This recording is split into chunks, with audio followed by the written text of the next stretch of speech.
Assalamualaikum warahmatullahi wabarakatuh.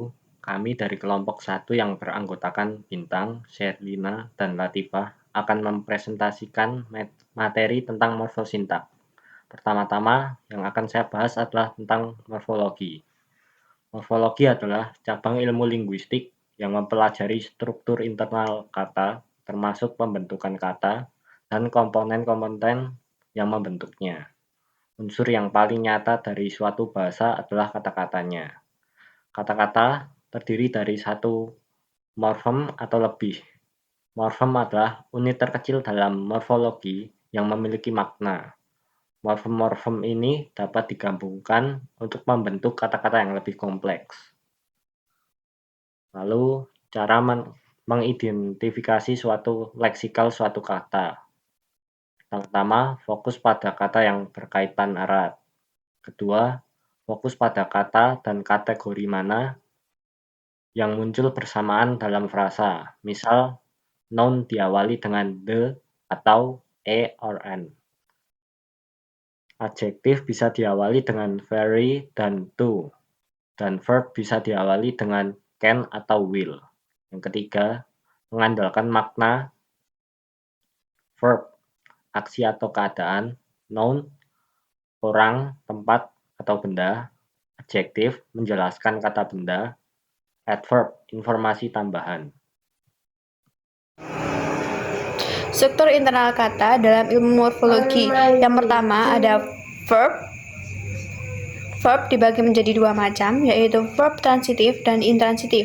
Verb transitif yaitu verb yang diikuti noun setelahnya, sedangkan intransitif tidak diikuti oleh noun setelahnya. Contoh, transitif, she drank a cup of coffee.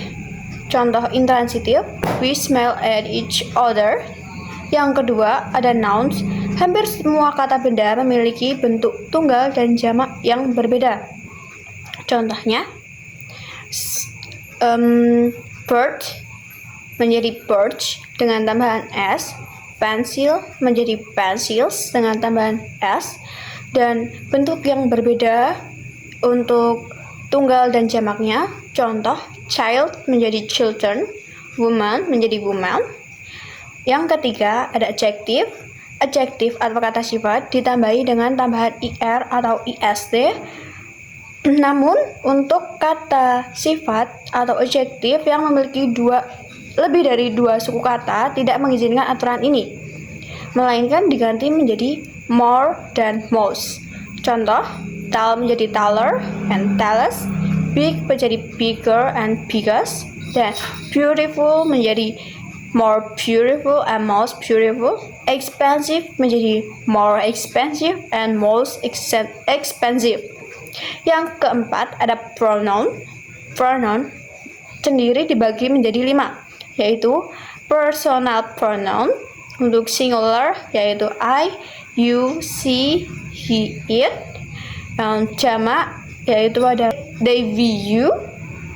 Dan possessive pronoun ada mine, yours, ours, her, his, and its.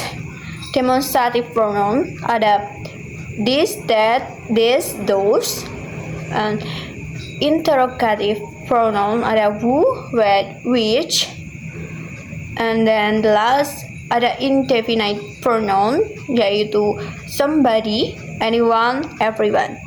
Yang kelima ada determiner. Determiner tidak memiliki akhiran seperti adjektif dan verb, namun terbagi menjadi artikel a and the. Demonstrative this, that, this, those. Possessive menjadi my, your, he, her, his, dan their. Dan terakhir interrogatif ada which, who, what. Yang keenam, preposition. Preposition yaitu suatu kata yang menjelaskan lokasi, waktu, arah, dan hubungan lainnya. Contoh, in, on, at, under, without, about, against, between, among, etc. Yang ketujuh ada adverb. Adverb tidak dapat diidentifikasi dan tidak memiliki bentuk. Banyak yang berasal dari kata sifat atau adjektif yang ditambahi dengan akhiran ly. Namun, banyak yang tidak memiliki penanda khusus. Adverb sendiri berfungsi sebagai modifier, verb, dan adjektif. Yang kedelapan, ada conjunction. Conjunction menghubungkan ekspresi dari suatu kategori atau status yang sama, atau menghubungkan suatu klausa dengan klausa lainnya. Contoh, because, sometimes, whenever, like that, etc. That's it. Jadi itu yang bisa saya sampaikan penjelasan mengenai morfologi.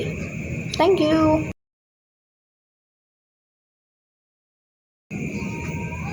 Di video kali ini, kami akan menjelaskan tentang sintaks. Sintaks adalah cabang ilmu bahasa yang mempelajari tentang struktur kalimat atau bagaimana suatu kalimat itu dibentuk. Beberapa rangkaian kata memiliki lebih dari satu kemungkinan interpretasi atau pemaknaan. Hal ini disebabkan munculnya dua kemungkinan struktur konstituen. Maka kata-kata dalam sebuah kalimat memiliki pengaturan internal yang tidak terlihat dari pemeriksaan sederhana. Namun, urutan linear dari kata-kata sebuah kalimat jelas terlihat dalam pemeriksaan. Di sini saya akan menjelaskan mengenai materi NP dan VP, yaitu noun phrase dan verb phrase. Setiap kalimat pasti terdiri dari dua unsur utama, yaitu NP dan VP.